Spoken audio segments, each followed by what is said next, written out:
नमस्कार, स्वागत आपका हरियाणा न्यूज़ 24 पर। मैं हूं प्रिंस लांबा, मेरे सहयोगी हिमांशु लांबा के साथ। आज हम आपको एक झांसी की रानी से मिलवाने वाले हैं। आपने पुरानी कथाएं सुनी होंगी, झांसी की रानी कितनी बलशाली थी, कितनी सूर्यवीर थी, कितनी शौर्य था उनमें, कितनी तेज थी, कितनी बहादुर थी।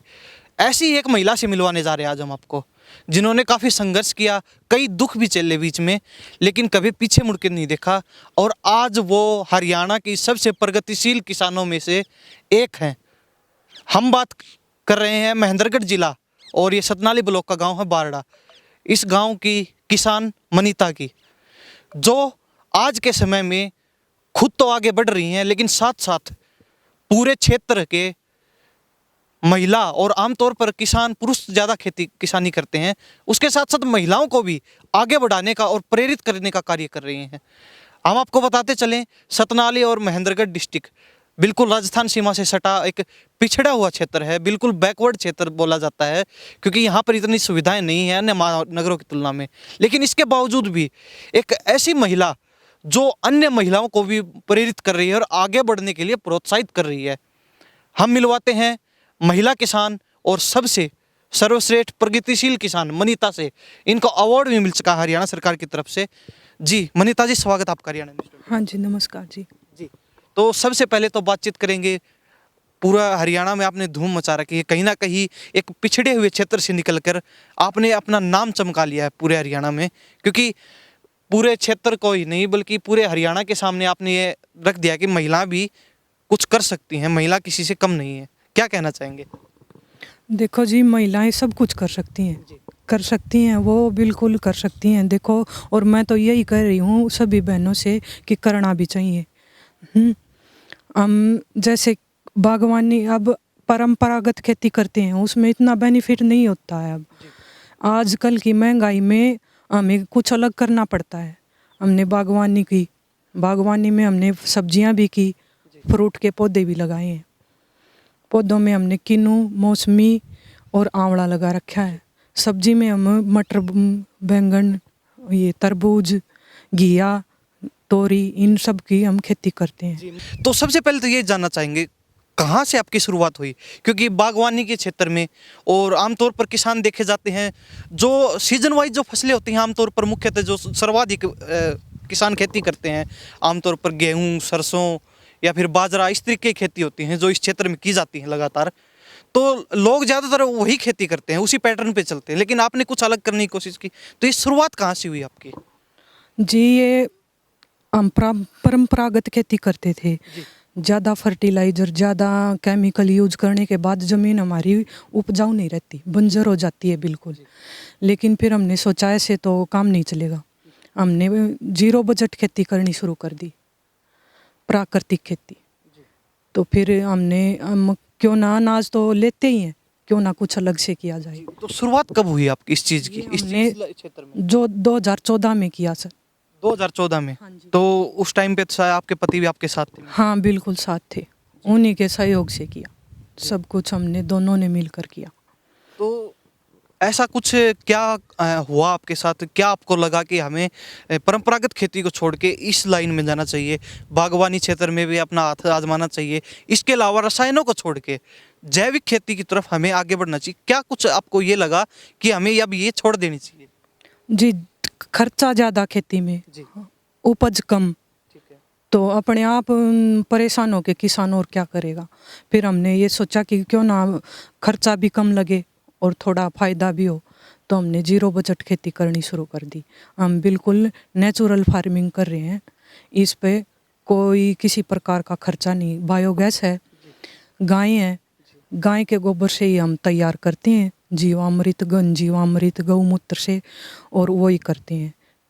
फिर हम ये तैयार कर लेते हैं पौधों, बेलगरी के पौधे जैसे, और कोई आकड़े का पौधा, कोई धतूरे का पौधा, उनके पत्ते तोड़ के उनको सड़ा के उनके से भी दवाई तैयार कर लेते हैं, उनकी स्प्रे चला देते हैं और छिड़काव उसका जीवामृत का कर देते हैं।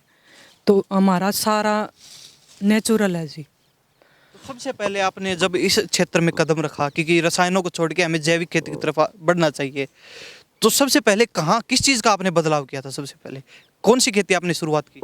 जी हमने किन्नू की खेती शुरू करी थी। बागवानी में कदम रखा आपने सबसे? हाँ जी, बागवानी में किन्नू के बीच में हमने फिर तरबूज लगाया 2 साल। फिर ये फ्रूट देने लग गया पौधा, तब हमने यहाँ तरबूज बंद कर दिया। घिया, तोरी, टमाटर, हरी मिर्च बीच में ये लगाया था। और अब भी हमने बीच में चने की बुआई कर रखी है किन्नू के अंदर। हाँ जी। तो ये हमारे साथ सर्वश्रेष्ठ प्रगतिशील किसान, महिला किसान मनीता जी मौजूद हैं। बारी बारी सारी बातचीत करेंगे, जो सारी शंकाएं होती हैं आमतौर पर किसान के मन में, सभी शंकाएं भी दूर करेंगे। एक महिला इतना सब कुछ कर सकती है तो आप क्यों नहीं कर सकते? परंपरागत खेती, हम ये नहीं कहते कि आप उसे छोड़ दीजिए, लेकिन उसके अलावा भी आप कुछ ऐसा कर सकते हैं अपने ज़मीन में, अपने खेतों में, और अपनी खेती में बदलाव करके, अपनी किसानी में बदलाव करके कुछ नई चीज़ें भी ऐसी उसमें आप जोड़ सकते हैं जिससे हर किसान को फ़ायदा हो, और आप उसके साथ साथ परंपरागत खेती भी कर सकते हैं। अब सबसे पहले मनीता जी यही बात आ गई कि लोग सोचते हैं भाई हम परंपरागत खेती को भी छोड़ दें, उसके अलावा हम नए क्षेत्र में जहाँ पैर आजमाएं तो वहाँ भी हमें लॉस हो जाएगा कहीं ना कहीं। अब कोई चीज़ शुरुआत करते हैं, देखो उसमें तो रिस्क तो लेना पड़ेगा शुरुआत में, लेकिन जहाँ तक हम देख पा रहे हैं, हिमांशु लामा एक बार दिखा दीजिए, जहाँ पे ये किन्नू मौसमी के पेड़ हैं, इनके अलावा इसी खेत में बीच बीच में ये दूसरी फसलें भी यहाँ पे बोई गई हैं, जो उग रही हैं, धीरे धीरे बड़ी हो रही हैं। तो ये क्या है, इस बारे में थोड़ा बताइए आप। जी ये हमने चने की बुआई कर रखी है। इसमें बीच में नाइट्रोजन की भी पूर्ति होती है पौधों में, और खरपतवार नहीं होती बीच में, हम फसल लेते हैं तब, और बीच में फसल हो जाती है, उसका हमें भी बेनिफिट रहता है। तो इसके कारण जैसे मौसमी का पेड़ है, इसके नीचे तो आप खेती नहीं कर सकते, लेकिन इसके बगल में जगह है, तो उसके कारण, उनके कारण ये खेती प्रभावित नहीं होती आपकी? नहीं, ये नहीं होती, प्रभावित नहीं होती तो है। जिस प्रकार जितनी जितनी मात्रा में उपजनी चाहिए वो बिल्कुल प्रचुर मात्रा में आपको मिल रही है वो फसल? हाँ जी, हाँ जी। देखो जितनी जगह में हम करते हैं उसके हिसाब से होता है, बेनिफिट होता है। तो ये देख लीजिए, ये शंका भी हर किसान की दूर हो चुकी है, क्योंकि कहते हैं अगर हम किन्नो लगाएंगे या बागवानी करेंगे तो उस खेत में हम कोई दूसरी फसल नहीं उगा सकते। यहाँ पर देखिए, यही एक दिमाग का खेल लगा लीजिए या फिर एक सूझबूझ लगा लीजिए, क्योंकि साथ साथ किन्नो की खेती तो है, बागवानी क्षेत्र में तो अपना इन्होंने अच्छा सफल किसान हैं, लेकिन उसके अलावा उसी जगह जो खाली जगह पड़ी थी उसका प्रयोग करते हुए इन्होंने दूसरी फसलें, जो परंपरागत फसलें हैं, चना हो, तो मनीता जी इसमें सिर्फ चना है, जैसे और कौन सी फसलें आप समय समय उगाते रहते हैं इसमें? इसमें अब ये चना है, इसकी कटाई करने के बाद में हम इसमें बेल लगा देंगे। जी। हाँ जी, जैसे कुछ थोड़ी जगह में मिर्ची लगा ली, टमाटर लगा लिया, या लौकी लगा ली, तोरी लगा ली, इसके अंदर सब्जियों की खेती? हाँ जी, सब्जियों की खेती करेंगे। जैसे जैसे आपने सब्जियों का जिक्र किया, तो उसके अलावा आप जैसे जो परंपरागत फसलें हैं, गेहूं, बाजरा, तो उस प्रकार की भी हो सकती है इस जगह पे? नहीं, गेहूं नहीं हो सकता इसमें। जनवरी में हम पानी बंद कर देते हैं इसका। गेहूं में पानी की ज़रूरत होती है, तो पानी इनका बंद है अब जनवरी में। जैसे जो इन इन पौधों को जिन चीज़ों की ज़रूरत होती है उस हिसाब से यहाँ फसलें उगाई जाती हाँ, ऐसे ही उगाते हैं। हैं। तो ये एक जगह जो खराब हो जाती है एक तरीके से, उस जगह का भी पूरा अच्छे तरीके से सदुपयोग किया जा रहा है यहाँ पे। तो मनीता जी, आपने किन्नू मौसमी का जिक्र किया, तो ये मतलब किस प्रकार आप इनको बेचते हैं या फिर किस प्रकार क्या करते हैं इसका? इनकी अब तो ठेका दे दिया था, तुड़ाई करवा दी जी। और इनकी कटिंग भी करवा दी। ठीक है। और वैसे तो जैसे गांव में भी लोग लेके जाते हैं तो उनको भी देते हैं। तो कहने का मतलब है इकट्ठा जो आप ठेका देते हैं तो वो इकट्ठा ही हाँ। आप बिक्री कर देते हैं? हाँ, इकट्ठी बिक्री कर देते हैं, उनकी ठेके पे दे देते हैं, वो अपने आप तोड़ते हैं और वेट करके ले जाते हैं। अगर वैसे आप जैसे किलो पर किलो वैसे बेचना चाहें तो वैसे भी आप कर सकते हैं, अगर कोई किसान करना चाहता है, अगर इस तरीके से करे तो? नहीं, वो तो देखो गांव में लोग आते हैं उनको देते हैं, मना नहीं करते। वो किलो लेके जाओ या 10 किलो 20 किलो जितना भी लेके जाते हैं उनको देते हैं। हाँ जी। तो मनीता जी, इसके अलावा और बागवानी में आप कौन कौन सी फसलें हैं या फिर कौन कौन सी बागवानी में कृषि कर रहे हैं, किस किस चीज़ की? जी हमने चीकू का, बेलगरी का, सेब का, खजूर का, सीताफल का, और आंवला, किन्नू, मौसमी का, सब का कर रखा है। तो जो फसलें इस क्षेत्र में उगा पाना, क्योंकि कहते हैं कि इस प्रकार की फसलें यहाँ नहीं हो पाएंगी, वो फसलें किस प्रकार उगा पा रहे हैं आप यहाँ पे? देखो सब होता है। थोड़ी देखभाल की और मेहनत की ज़रूरत होती है। और अब आप देख सकते हो सब तरह के पौधे हैं, ये देखने की चीज़ है, देख सकते हो। तो ये जैसे किन्नू के है, ये बीच बीच में किस चीज़ के पौधे हैं? ये एक किन्नू के बीच में मौसमी का पौधा है। मौसमी के पौधे हाँ जी, लगा रखे हैं आपने। हाँ जी। और इसी तरीके और भी कोई पौधा लगा रखा आपने इनके बीच में? नहीं, बीच में नहीं है वो। और अलग अलग क्या कौन सी खेती करते हैं आप, जैसे कितनी जमीन में आप कर रहे हैं फिलहाल ये आपकी? ये बागवानी 4 एकड़ में है। 4 एकड़ में। हाँ जी। और बाकी ज़मीन में हम परंपरागत खेती करते हैं, जैसे गेहूँ, चना, जौ, मटर, लेकिन वो सरसों। करते हैं आप जैविक ही, उसमें कोई रसायन वगैरह कोई डीएपी यूरिया हाँ, नहीं यूज? परंपरागत खेती में भी हम वही यही करते हैं, प्राकृतिक खेती करते हैं। जी। उसमें भी कोई डीएपी, फर्टिलाइजर, केमिकल कुछ यूज नहीं करते। जी। ये देख लीजिए प्रगतिशील किसान मनीता जी हमारे साथ मौजूद हैं। परत दर परत सारी बातें इनसे करेंगे, की हैं और आगे भी करेंगे। अभी सारी बातों से आपको रूबरू करवाएंगे, किस प्रकार ये खेती करते हैं, क्या कुछ प्रक्रिया रहती है पूरी, सभी बातों से। उससे पहले हम इनका हौसले और जज्बे को हमारे चैनल की तरफ से सैल्यूट करते हैं, क्योंकि इस प्रकार की हिम्मत, और वो भी एक महिला किसान के लिए दिखा पाना बहुत कठिन काम है। आमतौर पर जो पुरुष किसान होते हैं, जो किसान होते हैं, वो भी इस प्रकार की हिम्मत दिखा नहीं पाते। वो भी कहीं ना कहीं रिस्क लेने से डरते हैं, क्योंकि अगर रिस्क नहीं लेंगे किसी काम में तो वो काम करना या होना बहुत मुश्किल हो जाता है। क्योंकि रिस्क लेंगे तभी वो काम आगे बढ़ेगा, तभी हमें उस चीज़ के बारे में जानकारी हो पाएगी। तो मनीता जी, शुरुआत की आपने 2014 में, हाँ जी। उसके बाद किस प्रकार का आपकी ये सफ़र बढ़ता गया, कि थोड़ा जानकारी बताइए। 2014 में हमने ये शुरू किया। उसके बाद में हमें फिर ये 3 साल बाद में फ्रूट देने लग गया। और फिर हमने बीच में भी खेती की। किन्नों की शुरुआत की? हाँ, सबसे पहले किन्नू की शुरुआत की थी, ठीक है। बाद में हमने मौसमी लगाया।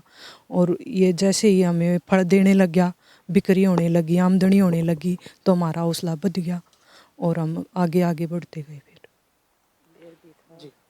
तो इसके अलावा एक संघ का सबसे बड़ा सवाल किसानों की तरफ से, क्योंकि किसान कहते हैं अगर जैविक खेती करते हैं तो जो रासायनिक खेती की तुलना में जैविक खेती बहुत कम उपज होती है, उसके लेकर आप लोगों की शंका दूर कर सकें, क्या कहना चाहेंगे आप? क्या वास्तव में जो रासायनिक डीएपी यूरिया यूज होता है जिस खेत में, उसकी तुलना में जो जैविक खेती, जो जैविक खाद होती है वो करते हैं, वो क्या उसकी मात्रा कम होती है? नहीं, ऐसा कुछ नहीं है। 12 महीने 2 साल थोड़ा हाँ फर्क दिखेगा, ज़्यादा फर्क नहीं होता, थोड़ा हाँ होएगा। लेकिन बाद में हम केमिकल वाली खेती से ज़्यादा उपज ले सकते हैं। क्योंकि केमिकल यूज करते हैं तो उसकी जो उपजाऊपन होता है मिट्टी का वो खत्म हो जाता है। टाइम टेबल से हम इसमें ये छिड़काव करेंगे ना, स्प्रे का और खाद का। जैसे स्प्रे ये जीवामृत की और खाद गन जीवामृत की, ये टाइम पे करेंगे ना, तो आप ये केमिकल वाली खेती से ज़्यादा उपज ले सकते हो। ऐसा कुछ नहीं है कम होगी, कम नहीं होती। अब मेरे पिछली साल गेहूँ केमिकल वाली खेती से ज़्यादा बना हुआ है। और यहाँ ये किन्नू है, ये भी बहुत फ्रूट देता है मेरा। अब तो इनकी तुड़ाई हो रखी है, लेकिन फ्रूट आए तब देखना कि ऐसी कोई बात नहीं है कि कम होगा, कम नहीं होगा। जी। तो अभी एक बहुत बड़ा प्रोजेक्ट जो मनीता जी खुद संभाल रही हैं, सरकार के सहयोग से शुरुआत की है, ताकि किसानों को, इस क्षेत्र के किसानों को, आसपास के गांव के जो किसान हैं उनको लाभ मिल सके। कोल्ड स्टोर जो सरकार की स्कीम आई थी उसके तहत इन्होंने कोल्ड स्टोर की भी शुरुआत की है। एक बहुत बड़ा प्रोजेक्ट जो फिलहाल ये संभाल रही हैं, उसको लेकर बातचीत करेंगे। उससे पहले मनीता जी से कुछ और जानकारी लेंगे, ताकि किसानों को भी कुछ जानकारी प्राप्त हो सके और किसानों को, हर किसान को लाभ मिल सके। खेती में भी मुनाफा होता है। ये आप मनीता जी को देख लीजिए, किस प्रकार ये खेती से अपना पूरा घर चलाती हैं, और खर्चे हैं वो भी सिर्फ खेती पर ही निर्भर है इनकी आजीविका। तो मनीता जी खेती करती हैं आप, अलग अलग तरीके की खेती कर रही हैं फिलहाल आप। हाँ जी। प्रगतिशील किसान का आपको अवार्ड मिला, कब मिला आपको, और किसकी तरफ से आपको ये अवार्ड? ये 2018 को दिया था, हरियाणा सरकार की तरफ से स्टेट लेवल पे दिया गया था। जी। तो सबसे प्रगतिशील किसान हरियाणा सरकार की तरफ से इनको अवार्ड भी मिल चुका है 2018 में। तो मनीता जी जानना चाहेंगे, आपके पति के साथ दुर्घटना हुई थी, तो वो कब की बात है, कब? ये जी 1 साल हो गया, सड़क दुर्घटना हुई थी जी। 23 नवंबर को।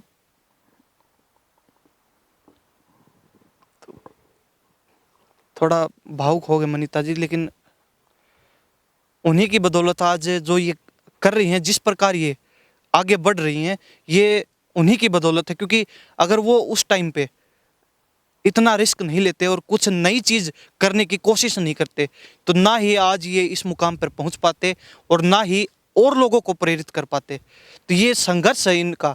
और उनके बाद तो मनीता जी हैं, लगातार आगे बढ़ रही हैं, लोगों को भी प्रेरित कर रही हैं और गांव-गांव महिलाओं को सबसे ज़्यादा जागृति आई है, मनीता जी प्रेरित कर रही हैं।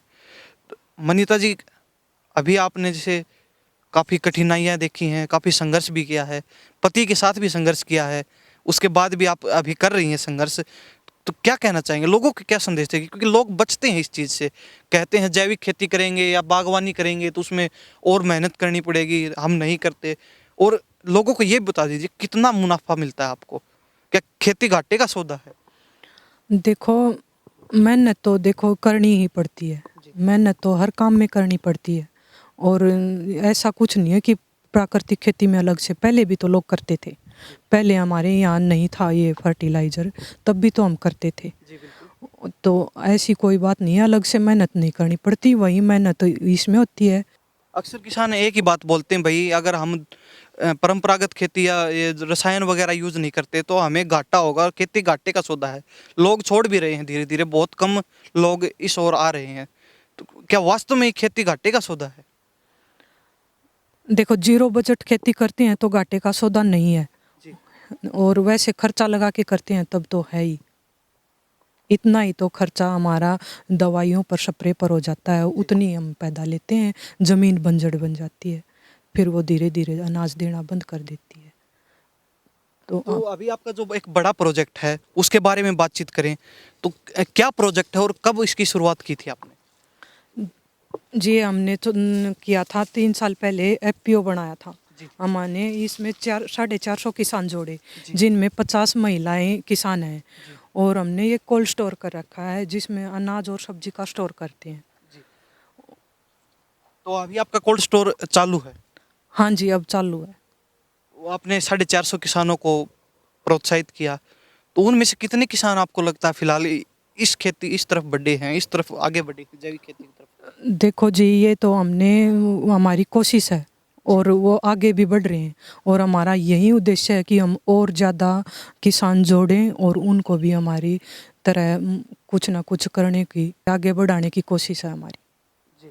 तो अभी आपने कोल्ड स्टोर बनाया है, तो वो उसके अंडर में कितने गांव आते हैं आपके? इसमें बारडा, डालनवास, वैसे तो कोई भी रख सकता है। जी। हाँ जी, कोई भी इसमें, जो अगर कोई भी किसान भाई अपनी फसल को कम भाव में नहीं देना चाहता, यहाँ रखना चाहता है, तो कोई भी हो, वो किसी गांव का भी हो। यानी कहने का मतलब है अभी सीजन चल रहा है, मान लीजिए कि मान लेते हैं टमाटर का सीजन चल रहा है, हाँ जी। तो अगर रेट अच्छा नहीं मिलता है तो वहाँ पे किसान अपनी फसल स्टोर कर सकता है। हाँ और जब टमाटर का भाव बढ़ता है तो वो वहाँ से अपना निकाल के उनको अच्छे हाँ दामों में बेच हाँ सकता जी, है। अच्छे दामों में बेच सकता है, बिल्कुल। और वो कोई भी किसी गांव का भी हो। जी। तो हाँ हर किसान यहाँ फायदा उठा सकता है आपके कोल्ड स्टोर में? हाँ जी, बिल्कुल उठा सकता है, कोई भी किसान हो। तो शुल्क भी मेरे हिसाब से कोई ज़्यादा नहीं होगा इस चीज़ का? नहीं, इतना ज़्यादा नहीं। तो कितनी कुल लागत आपकी इस प्रोजेक्ट पे लगी होगी आपकी? ये 3.25 करोड़ का प्रोजेक्ट है। जी। हाँ जी। तो सरकार की तरफ से भी आपको कुछ बेनिफिट मिला इसमें? हाँ, अनुदान राशि मिली है इसमें, सरकार की तरफ से भी मिली। सब्सिडी? हाँ जी। जी। तो और समय-समय पे जैसे आप खुद तो कर ही रही हैं, रसायनों को हटा के दूर करके जैविक खेती कर रही हैं, बागवानी में भी आप काफ़ी आगे बढ़ चुकी हैं, लगातार अपनी प्रगति करती जा रही हैं इस क्षेत्र में आप। इसके अलावा आप किसानों को भी प्रोत्साहित कर रही हैं, इस तरफ कदम बढ़ाने के लिए किसानों को मोटिवेट कर रही हैं, तो सरकार की तरफ से कितना सहयोग मिल पाता है आपको? देखो, इसमें बागवानी में सरकार की तरफ से कोई सहयोग नहीं, मैं अपने दम पे किया, हमने सब, मैंने और मेरे पति ने अपने दम पे किया है, सरकार की तरफ से इसमें कोई सहयोग नहीं था। जी। तो जैविक खेती करते हैं उसमें भी कोई सहयोग नहीं सरकारी? जैविक खेती में तो देखो कोई खर्चा ही नहीं होता, अपना खुद बनाना पड़ता है, देसी गाय रखो, बायोगैस बनाओ, और तो जैसे आप बागवानी कर जी। उसके गोबर से और गौमूत्र से ही तैयार होता है सब। तो आप बागवानी की जैसे फसलें हैं आपकी, मौसमी, किन्नू या फिर सब्जियां उगाते हैं, तो अक्सर होता है किसान के साथ तो हो ही जाता है, क्योंकि फसलें खराब भी हो जाती हैं, कई बार पैदावार अच्छी भी हो जाती है, कई बार पैदावार घट जाती है, कोई बीमारी आ जाती है या फिर बरसात ज़्यादा होने के कारण मतलब कोई भी समस्या हो सकती है किसान के फसलों के साथ, तो उस टाइम कितना सहयोग मिल पाता है या फिर नहीं मिलता आपको उसमें सर? देखो ये तो परंपरागत खेती है, जैसे ओलावृष्टि हो जाती है तब नुकसान होता है, वो मुआवजा मिलता है। तो वैसे ही बागवानी में ये फ्रूट का तो कोई मुआवजा नहीं मिलता। जी, तो सब्जियों में मिलता है सरकार की तरफ से, उसमें कुछ हाँ, उसमें थोड़ा सहयोग मिल जाता है। मिल जाता है। हाँ जी। जी, तो ये एक बात हम और कहना चाहेंगे, सरकार की को भी इस तरफ ध्यान देना चाहिए ताकि बीमारी ना बढ़े, क्योंकि रसायन जहाँ यूज होंगे, क्योंकि आजकल पूरी रासायनिक खेती हो चुकी है, बीमारियां बढ़ रही हैं लगातार। हर घर में अगर 7 सदस्य हैं एक परिवार में, तो उनमें से 6 सदस्य बीमार हैं। कोई गाय बगाए एक आधा सदस्य ही ऐसा होगा जो स्वस्थ होगा, नहीं तो कहीं ना कहीं उस 7वें सदस्य को भी जरूर कोई ना कोई बीमारी लग ही जाता है, कोई ना कोई रोग। तो सरकार को भी इस तरफ कदम बढ़ाना चाहिए। और जिस प्रकार मनीता जी लगातार आगे बढ़ रही हैं रसायनों को दूर करके जैविक खेती, ताकि जमीन की जो उर्वरकता शक्ति है वो भी बढ़े, पैदावार बढ़े और लोग भी प्रेरित हों इनसे। तो इस तरफ सरकार को भी कदम बढ़ाना चाहिए। और इस प्रकार के जो किसान हैं, प्रगतिशील किसान हैं, मनीता जी जैसे किसान हैं जो और लोगों को प्रेरित कर रहे हैं, इनका भी हौसला बढ़ाना चाहिए। सरकार को समय समय पर बड़े बड़े मंचों के माध्यम से इनको पुरस्कार देना चाहिए और इनको सम्मानित करना चाहिए, ताकि इनका भी मनोबल बढ़े और ये और दुगनी गति से लोगों को इस तरफ आगे बढ़ने के लिए प्रेरित करें। तो मनीता जी, सारी बातें हो चुकी हैं, और क्या कहना चाहेंगे लोगों को? देखो जी, लोगों से मैं यही कहती हूँ कि ये फर्टिलाइजर केमिकल से बाहर निकलें, अपनी ज़मीन को बचाएं खराब होने से। और प्राकृतिक खेती में कोई जीरो बजट खेती है, कोई खर्चा नहीं होता। आप खुद का परिवार भी हेल्दी रहेगा, कोई और खाएगा बेचेंगे वो भी हेल्दी रहेगा, बीमारियों से दूर होंगे, फायदा ही फायदा है। तो खेती में आपने मजदूर लगा रखे हैं या खुद अकेले ही पूरा काम आप संभाल रहे हैं अभी? अभी तो अकेले ही संभाल रही हूँ। कितनी खेती करते हैं आप फिलहाल? ये हम 12 एकड़ में करते हैं। 12 एकड़ का आप अकेले संभाल रहे हैं? हाँ, फिलहाल अकेले ही संभाल रही हूँ। ये देख लीजिए, ये होता है किसान। असली मेहनत किसानी में ही दिखाई देती है। ये असली किसान है, अकेले 12 एकड़ की खेती को खुद संभाल रही है, जिसमें जैविक खेती करती हैं। कहते हैं ना, जैविक खेती में काफ़ी ज़्यादा जो है मेहनत करनी पड़ती है, हाथ से फसलों का विकास होता है। अगर प्रतिदिन वहाँ पे जाके और पूरी मेहनत करनी पड़ती है खेतों में। और इसके अलावा बागवानी, और इसके अलावा एक बड़ा प्रोजेक्ट जो हमने बताया कोल्ड स्टोर, उसको भी ये संभाल रही हैं। इतना काम एक अकेली महिला, आप सोच सकते हैं कितना कठिन होगा। उसके बाद भी ये लगातार आगे बढ़ रही हैं, कभी इन्होंने पीछे मुड़ के नहीं देखा। इनके पति हैं विक्रम लांबा हाँ जी, विक्रम लांबा जी। इनके पति विक्रम लांबा जी 1 साल पहले सड़क दुर्घटना में उनकी डेथ हो गई। चलो, उनकी कमी को हम पूरा नहीं कर सकते, लेकिन सरकार को इस तरफ जरूर ध्यान देना चाहिए। गाहे बगाहे इस प्रकार की महिला किसान आपको देखने को मिलेंगी, जो लोगों को प्रेरित करने के साथ साथ लोगों की जिंदगियां भी सुधार रही हैं। क्योंकि रासायनिक खेती से जो बीमारियां बढ़ रही हैं, उन पर कहीं ना कहीं इस तरीके के किसान हैं, जो प्रगतिशील किसान, वो रोकथाम करने में सक्षम है। तो मनीता जी, लोग अक्सर जो रसायन है उनको छोड़ नहीं पाते, तो उनको क्या कहना चाहेंगे? क्या उनको जैविक खेती में आना चाहिए? आना चाहिए, बिल्कुल आना चाहिए जी। हाँ जी, उनको भी। महिलाओं को क्या कहना चाहिए? क्योंकि महिलाएं कहती हैं हम तो चूल्हा चौका कर सकते हैं, उसके अलावा हमसे कुछ नहीं हो पाया, क्योंकि गांव में आमतौर पर यही देखा जाता है। तो महिलाओं को क्या कहना चाहिए और लोगों को क्या कहना चाहेंगे? क्योंकि जो पुरुष होते हैं वो भी महिलाओं को कहीं ना कहीं आगे बढ़ने से रोक देते हैं, क्योंकि गाँव में देखा जाता है पिछड़ा हुआ एरिया है, राजस्थान सीमा से सटा हुआ है, बैकवर्ड है थोड़ा दूसरे इलाकों की बजाय। तो क्या कहना चाहेंगे, क्या संदेश देंगे? देखो, पुरुषों को भी महिलाओं का साथ देना चाहिए। ऐसी बात नहीं है चोले तक ही सीमित है, नहीं। वो आदमी के साथ खेत में काम करती हैं, महिलाएं साथ करती हैं। साथ में आदमी ने भी, उस पुरुष ने भी औरत का सहयोग देना चाहिए, उसको आगे बढ़ने के लिए हौसला बढ़ाना चाहिए। चूल्हा चौका संभालती है वो, खेती का भी संभालती है। ऐसा नहीं है कुछ कर नहीं सकती, कर सकती है, बिल्कुल कर सकती है। और मैं यही कहना चाहती हूँ महिला किसानों से कि भाई करो। हाँ जी, करो। एक बात और जानना चाहेंगे चलते चलते, जो रह गई हमारे बीच में। आप ये बागवानी का काम देख रही हैं, कितना कुछ मुनाफा मिल जाता आपको इस खेती में? देखो बागवानी में मुनाफा है, हम कोशिश करें तो इसमें जैसे परंपरागत खेती है, बागवानी है, हम दोनों ही कर रहे हैं। तो इसमें हम कोई बाहर से कुछ नहीं खरीद के लेके वो तो आते। 1 एकड़ में आपका दिखाई दे रहा है, एक ही जगह पे आप संयुक्त खेती कर रही हैं दोनों की। हाँ जी, संयुक्त खेती है और इसमें कोई बाहर से खरीद के नहीं लेके आते, तो फायदा तो है। और आराम से बच्चों की फीस भी भर लेती हूँ, लालन पालन कर लेती हूँ सारा। यानी कि लोग कहते हैं कि खेती में घाटा है, तो अगर थोड़ी मेहनत करें और इस क्षेत्र में आगे बढ़े, बागवानी भी करें, उसके साथ है अपनी परंपरागत खेती भी कर सकते हैं साथ साथ एक ही जगह पे, तो इसमें मुनाफा है और अपना परिवार अच्छे से चला सकते हैं सब। हाँ, चला सकते हैं, बिल्कुल चला सकते हैं। और मैं तो यही कहूँगी कि सभी किसानों को ये कुछ ना कुछ नया करके दिखाना चाहिए। तो कितने बच्चे हैं आपके? मेरे 2 बच्चे हैं जी। क्या क्या कुछ कर रहे हैं आप? जी, लड़का तो +1 में पढ़ाई कर रहा है और लड़की है वो BSc कर रही है DU में। तो आपने जैविक खेती का जहाँ जिक्र किया, तो कितने पशु हैं आपके पास फिलहाल, कितने पशु आप रख रहे हैं? जी, 3 गायें देसी हैं मेरे पास, उन्हीं के गोमूत्र से और गोबर से तैयार करती हूँ सब। उनका काम भी आप खुद करते हैं? हाँ, उनका काम मैं खुद करती हूँ। जी, ये खास बात है, क्योंकि खेती के साथ साथ जैविक खेती का जिक्र किया, तो खुद का पशु होंगे तो उसमें काफ़ी लाभ है, नहीं तो खाद वगैरह होगी, जो पशुओं के गोबर से जो खाद बनती है, जो पशुओं के मूत्र को मिलाकर जो खाद बनाई जाती है, जो रसायन तैयार किए जाते हैं, वो बाहर से खरीदेंगे तो उसमें लागत लगेगी मनीता जी, उसमें तो कोई हाँ जी, बिल्कुल बाहर से लेंगे तो खुद के अगर पशु हैं तो उसमें काफ़ी फायदा होगा, वो लागत बच जाती है। हाँ जी, वो लागत बच जाती है। पशुओं में भी हम घर का दूध हो जाता है, घी होता है, लस्सी होती है, उनके गोबर गौमूत्र सब काम आता है पशुओं का। तो आपकी फिलहाल जो 12 एकड़ में आप खेती कर रहे हैं, वो पूरी इन्हीं पशुओं के माध्यम से कर रहे हैं? हाँ, इन्हीं पशुओं के माध्यम से कर रही बाहर हूँ। से आपको कुछ एक्स्ट्रा खर्च करने की जरूरत नहीं? नहीं, बाहर से एक्स्ट्रा करने की कुछ ज़रूरत नहीं है। बायोगैस है मेरा, वैसे 2 भैंस भी हैं, तो उनके गोबर से मैं बायोगैस में डाल देती हूँ, बाहर निकलता है वो, सूखने के बाद उसमें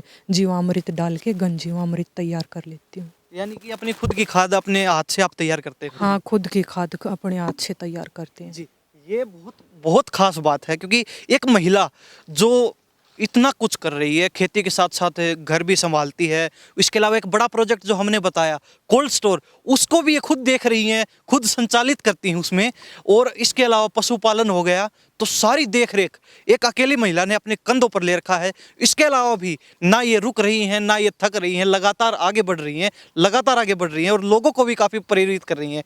तो हमने हर चीज़ से आपको रूबरू करवाया किस प्रकार ये खेती करती हैं। और सबसे खास बात जो मैं फिर बताना चाहूँगा, क्योंकि पशु इनके खुद के हैं, बता रहे हैं 3 देसी गाय इनके पास हैं, जिनका गौमूत्र और गोबर से ये खाद तैयार करके जो कीटों को दूर करने के लिए जो रसायन वगैरह बनाए जाते हैं, वो खुद अपना खुद तैयार करती हैं। तो ये जो आप रसायन वगैरह बनाते हैं, खाद वगैरह, ये कहाँ से सीखा आपने? ये हमने कुरुक्षेत्र गुरुकुल से ट्रेनिंग ली थी प्राकृतिक खेती की। तो आपके पति ने आपके साथ दोनों ने? मैंने भी ली थी। महिलाओं की ट्रेनिंग अलग से होती है और पुरुषों की अलग से होती है।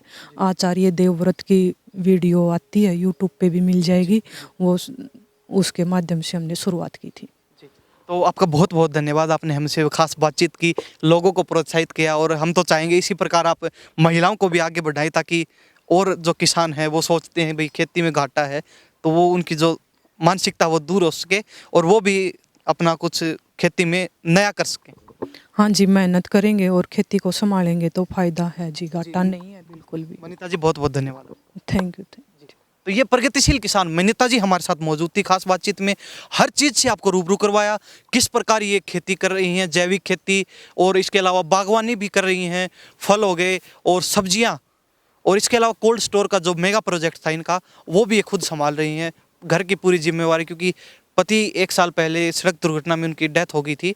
उसके बाद से पूरी भार जो जिम्मेवारियों का है वो इनके कंधों पर है, और लगातार ये उन जिम्मेवारियों को तो निभा रही हैं, लोगों को बहुत प्रोत्साहित कर रही है। हमें बहुत अच्छा लगा आपको ये स्टोरी दिखा के। आपको कैसी लगी कमेंट करके ज़रूर बताएं, और इसी प्रकार की खबरें देखने के लिए लगातार बने रहें हमारे साथ हरियाणा न्यूज़ 24 पर। इन्हीं सब बातों के साथ मैं प्रिंस लामा, मेरे सगी हिमांशु लामा के साथ हरियाणा न्यूज़ 24। नमस्कार।